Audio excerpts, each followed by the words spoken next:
নিরাপত্তা কৌশল যেন প্রধানমন্ত্রীকে জনবিচ্ছিন্ন না করে বলেছেন তারেক রহমান। পিজিআরের সক্ষমতা আরও বাড়বে আশা রাষ্ট্রপতি। সরকারি অনুষ্ঠানের ব্যানার বিলবোর্ডে প্রধানমন্ত্রীর ছবি ব্যবহার নিষিদ্ধ। নকশা তৈরিতে সামঞ্জস্যপূর্ণ বিষয়বস্তুকে প্রাধান্য দেওয়ার নির্দেশ। তেহরানে আলী খামেনি ও পরিবারের সদস্যদের জানাজায় জনসমুদ্র। শরিক হলেন 3 ছেলে। যোগ দিয়েছেন শতাধিক দেশের প্রতিনিধিরা। দেখছিলেন সংবাদ শিরোনাম। প্রধানমন্ত্রী তারেক রহমান বলেছেন, সশস্ত্র বাহিনী দেশপ্রেমে উদ্বুদ্ধ হয়ে কঠোর নিয়মানুবর্তিতা ও পেশাদারিত্ব বজায় রাখলে দেশের সার্বভৌমত্ব হুমকির মুখে পড়বে না। নিরাপত্তা দিতে গিয়ে জনগণ থেকে বিচ্ছিন্ন না করতে পিজিআর সদস্যদের প্রতি আহ্বানও জানান প্রধানমন্ত্রী। রিপোর্ট করছেন Sikandar Rehman. President Guard Regiment Bangladesh সেনাবাহিনীর বিশেষায়িত সুশৃঙ্খল ও পেশাদার সামরিক ইউনিট। বিশেষায়িত এই বাহিনীর 51তম প্রতিষ্ঠা বার্ষিকী উপলক্ষে ঢাকা সেনানিবাসে পিজিআর এর সদর দপ্তরে আসেন প্রধানমন্ত্রী তারেক রহমান। সেনা ও বিমান বাহিনী প্রধান ও অন্যান্যদের সাথে নিয়ে প্রতিষ্ঠা বার্ষিকীর কেক কাটেন প্রধানমন্ত্রী তারেক রহমান। প্রধানমন্ত্রী বলেন, বিভিন্ন কারণে বহুমাত্রিক নিরাপত্তার চ্যালেঞ্জ তৈরি হয়েছে। নিরাপত্তা কৌশল যেন জনগণ থেকে সরকার প্রধানকে বিচ্ছিন্ন না করে। 81 সালের 30 মে চট্টগ্রাম সার্কিট হাউসে প্রেসিডেন্ট জিয়াউর রহমানের শাহাদাত বরণের সময় কর্তব্য পালনরত পিজিআর এর কয়েকজন সদস্য শহীদ হয়েছিলেন। আজকের এই দিনে আমি পিজিআর এর সেই সকল শহীদদের গভীর শ্রদ্ধার সঙ্গে স্মরণ করছি। একটি গণতান্ত্রিক সরকারের প্রধান হিসাবে আমি জনগণের বিশ্বাস এবং ভালোবাসার উপরে আমার আস্থা এবং নির্ভরতা বজায় রাখতে চাই। সুতরাং নিরাপত্তা কৌশল যাতে সরকার প্রধান থেকে জনগণ থেকে দূরে ঠেলে না দেয়, সেদিকে বিশেষভাবে লক্ষ্য রাখার জন্য আমি আপনাদের প্রতি বিশেষভাবে আহ্বান জানাই। প্রধানমন্ত্রী বলেন, সশস্ত্র বাহিনী নিয়মাবর্তিতা ও পেশাদারিত্ব বজায় রাখলে দেশের সার্বভৌমত্ব কখনোই হুমকির মুখে পড়বে না।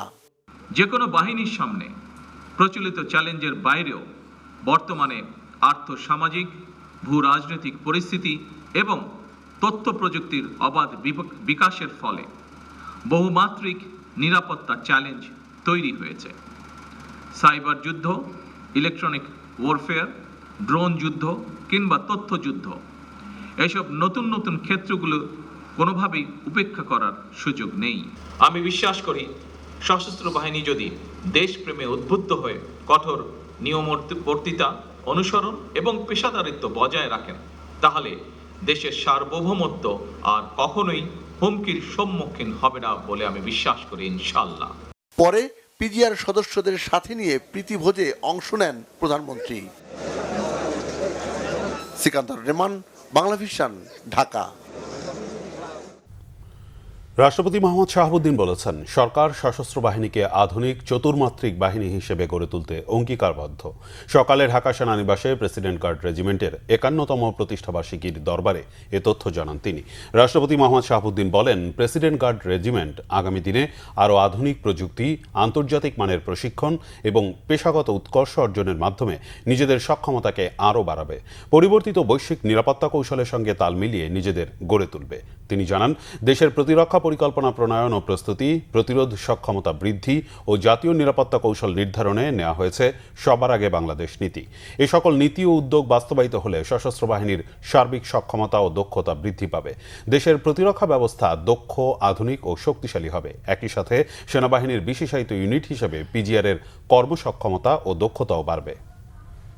গুরুত্বপূর্ণ ব্যক্তিবর্গের সুরক্ষা ও নিরাপত্তাকে সর্বোচ্চ গুরুত্ব দিতে হবে। আবার গুরুত্বপূর্ণ ব্যক্তিগণের সঙ্গে জনগণের সুসম্পর্ক স্থাপন ও সংযোগ যেন কোনো বিঘ্ন না ঘটে, সে বিষয়ে আপনাদের সংবেদনশীল ও বিশেষ যত্নবান হতে হবে। বর্তমান বিশ্বে নিরাপত্তার ধারণা দ্রুত পরিবর্তিত হচ্ছে। নিরাপত্তা এখন একটি বহুমাত্রিক বিষয়। আমি আশা করি প্রেসিডেন্ট গার্ড রেজিমেন্ট আগামী দিনে আরও আধুনিক প্রযুক্তি, আন্তর্জাতিক মানের প্রশিক্ষণ এবং পেশাগত উৎকর্ষ অর্জনের মাধ্যমে নিজেদের সক্ষমতাকে আরও বাড়াবে। সরকারি কোনো অনুষ্ঠান উপলক্ষে প্রস্তুতকৃত ব্যানার, ফেস্টুন ও বিলবোর্ডে প্রধানমন্ত্রীর ছবি ব্যবহার সম্পূর্ণ নিষিদ্ধ করা হয়েছে। রবিবার মন্ত্রিপরিষদ বিভাগের সাধারণ অধিশাখা থেকে জারি করা এক পরিপত্রে এই নির্দেশনার কথা জানানো হয়েছে। পরিপত্রে বিষয়টি অতীব গুরুত্বপূর্ণ উল্লেখ করে এটি অবিলম্বে কার্যকর করার নির্দেশ দেওয়া হয়েছে। মন্ত্রিপরিষদ বিভাগের উপসচিব তানিয়া আফরোজের সই করা পরিপত্রে বলা হয়, সরকারি অনুষ্ঠানের ব্যানার, ফেস্টুন ও বিলবোর্ড প্রস্তুতের ক্ষেত্রে অনুষ্ঠানের বিষয়বস্তুকে প্রাধান্য দিয়ে প্রয়োজনীয় ও সামঞ্জস্যপূর্ণ তথ্য উপস্থাপন করতে হবে। একই সঙ্গে ব্যানার, ফেস্টুন ও বিলবোর্ডের নকশা এমনভাবে তৈরি করতে হবে যাতে অনুষ্ঠানের উদ্দেশ্য, বার্তা ও বিষয়বস্তু সুস্পষ্টভাবে প্রতিফলিত হয়। আন্তর্জাতিক। ইরান ও বিশ্বের বিভিন্ন দেশ থেকে আসা লাখো মানুষের অংশগ্রহণে ইরানের প্রয়াত সর্বোচ্চ নেতা আয়াতুল্লাহ আলী খামেনি ও তার পরিবারের 4 সদস্যের জানাজা অনুষ্ঠিত হয়েছে। রবিবার সকালে তেহরানের ইমাম খোমেনি গ্র্যান্ড মুসাল্লা কমপ্লেক্সে জানাজায় নামাজে ইমামতি করেন আয়াতুল্লাহ জাফর সোবহানি। 3 ছেলে থাকলেও অনুপস্থিত ছিলেন সর্বোচ্চ নেতার দায়িত্ব পাওয়া মোস্তফা খামেনি। এদিকে খামেনির জানাজায় হামলার সুযোগ থাকা সত্ত্বেও হামলা চালাবেন না বলে জানিয়েছেন মার্কিন প্রেসিডেন্ট ডোনাল্ড ট্রাম্প। মার্কিন প্রেসিডেন্টের এই মন্তব্যের তীব্র প্রতিক্রিয়া জানিয়েছে ইরান। শহীদ আরাফাতের ডেস্ক রিপোর্ট।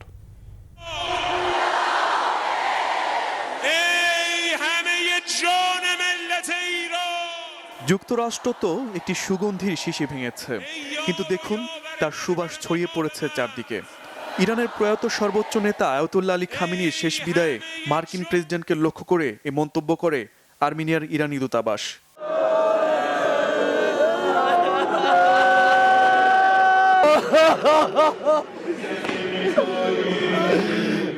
এ অশ্রুসিক্ত দৃশ্য আর আহাজারি বলছে, কোনো নেতাকে হত্যা করা যায় কিন্তু তার আদর্শকে হত্যা করা যায় না।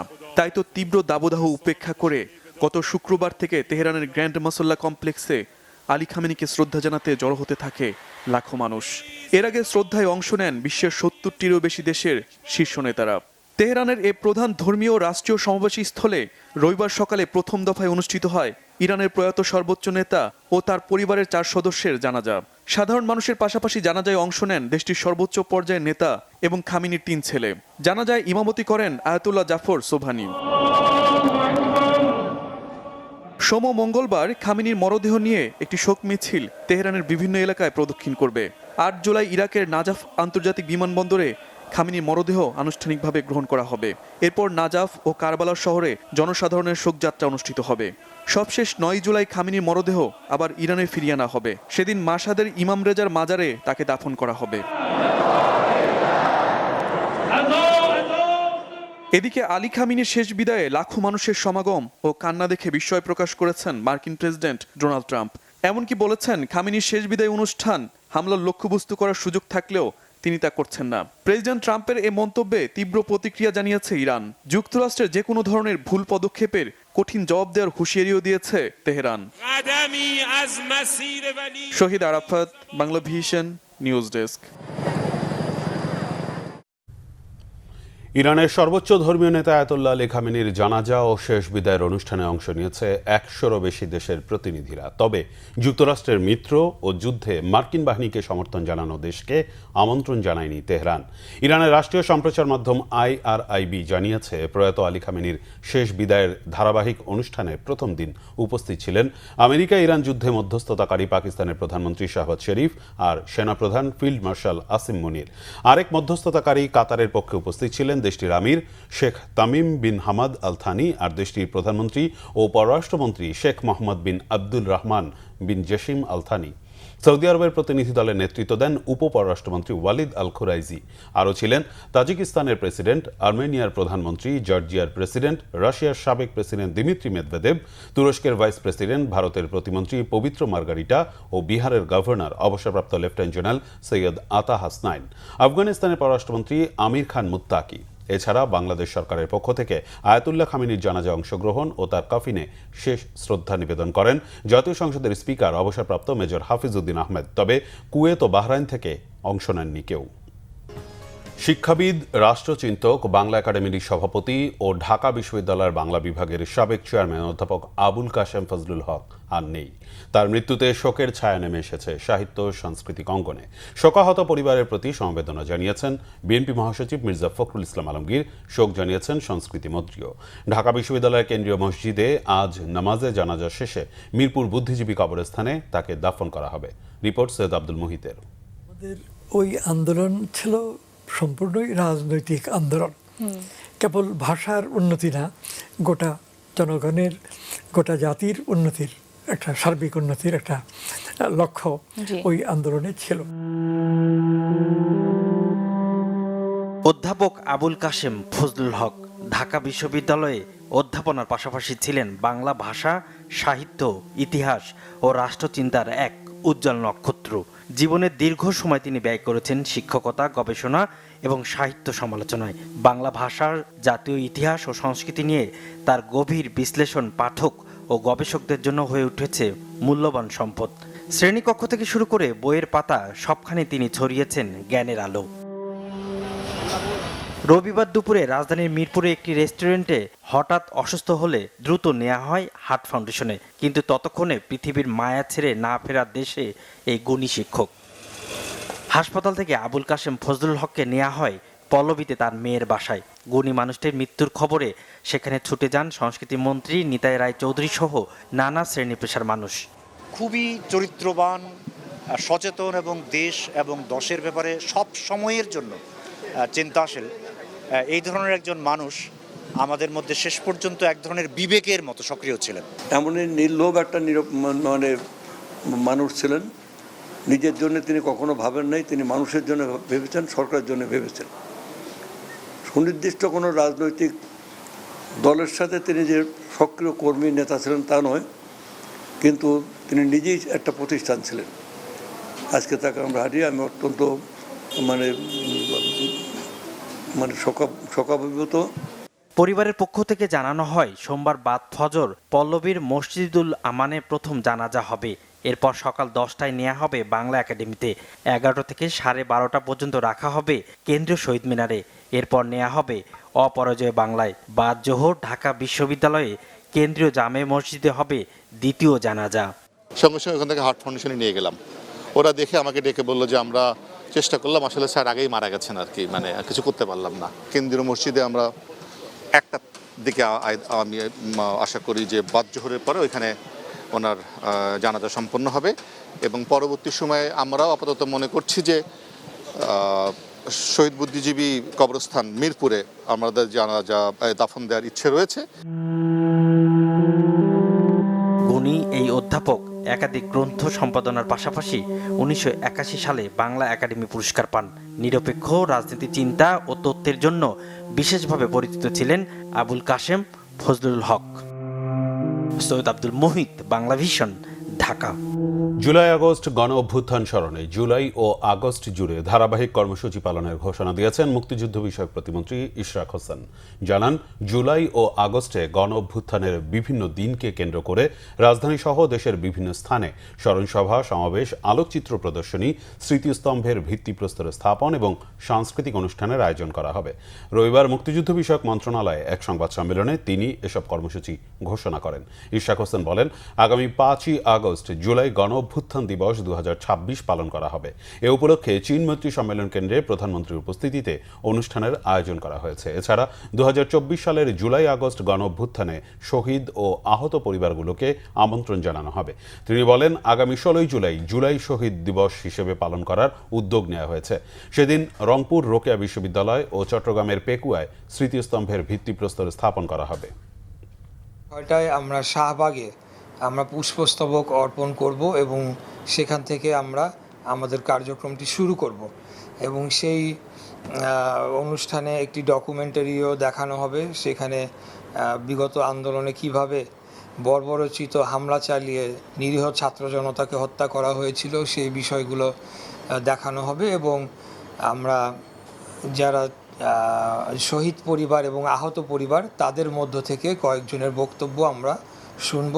এই ধরনের একটি প্রোগ্রাম রাষ্ট্রীয়ভাবে আগামী 5ই আগস্ট পালন করা হবে। জনগণের অধিকার প্রতিষ্ঠার লক্ষ্যে আন্দোলন সংগ্রাম করতে গিয়ে তারা গুমের শিকার হয়েছেন, হত্যার শিকার হয়েছেন এবং তাদের বিরুদ্ধে হাজার হাজার শত শত মামলা দিয়ে তাদের জীবনকে একেবারে ধ্বংস করে ফেলা হয়েছে, আর্থিকভাবে তারা চরম ক্ষতিগ্রস্ত হয়েছেন।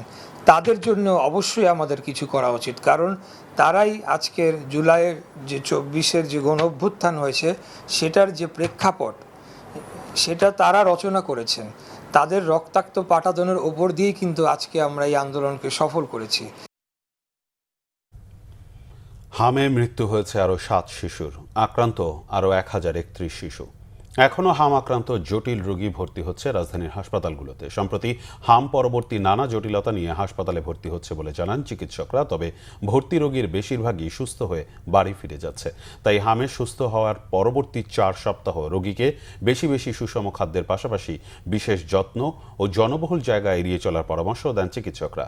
স্বাস্থ্য অধিদপ্তরের তথ্য মতে মার্চ থেকে শুরু হয়ে চলতি সপ্তাহ পর্যন্ত হামে আক্রান্ত হয়ে হাসপাতালে চিকিৎসা নিয়েছেন 88,000-এর বেশি মানুষ। মেডিকেল সরঞ্জামাদি আমদানির উপর নির্ভরশীলতার কারণে বাংলাদেশ রোগ নির্ণয়ে এখনও পিছিয়ে, জানিয়েছেন স্বাস্থ্যমন্ত্রী সরদার মোহাম্মদ শাখাওয়াত হোসেন। বলেন, দেশের চিকিৎসকরা যথেষ্ট অভিজ্ঞ হলেও তারা কারিগরি সহায়তা পাচ্ছেন না। দেশে চলমান ডেঙ্গুর প্রাদুর্ভাব সফলভাবে মোকাবেলা করতে আরও চিকিৎসক ও স্বাস্থ্যকর্মী প্রয়োজন বলেও জানান স্বাস্থ্যমন্ত্রী। রবিবার সকালে ঢাকা বিশ্ববিদ্যালয়ের সিনেট ভবনে বুয়েট সহ বাংলাদেশের শীর্ষস্থানীয় বিশ্ববিদ্যালয় ও প্রতিষ্ঠানের যৌথ আয়োজনে নিম্ন ও মধ্যম আয়ের দেশগুলোর স্বাস্থ্যসেবায় অনুপযোগী প্রযুক্তি শীর্ষক আন্তর্জাতিক সম্মেলনের উদ্বোধনী অনুষ্ঠানে এসব কথা বলেন তিনি। এছাড়া চিকিৎসা সেবায় দেশীয় সরঞ্জাম উদ্ভাবন, তৈরি ও ব্যবহারের উপরও জোর দেন স্বাস্থ্যমন্ত্রী। বলেন, একমাত্র দেশীয় আবিষ্কারই আমদানির উপর নির্ভরশীলতার বিকল্প হতে পারে। We don't know how to export the scientific equipments. We are not able to export. We have to import everything starting from the scissor and all other tools and equipments used in the medical treatment of the people. In pathology, we are very poor. Our scientists, our peoples can do, but the lacking of support, that is the main problem of us. সংবাদ শেষ করব শিরোনামগুলো আরেকবার জানিয়ে। নিরাপত্তা কৌশল যেন প্রধানমন্ত্রীকে জনবিচ্ছিন্ন না করে, বলেছেন তারেক রহমান। পিজিআর এর সক্ষমতা আরও বাড়বে, আশা রাষ্ট্রপতি।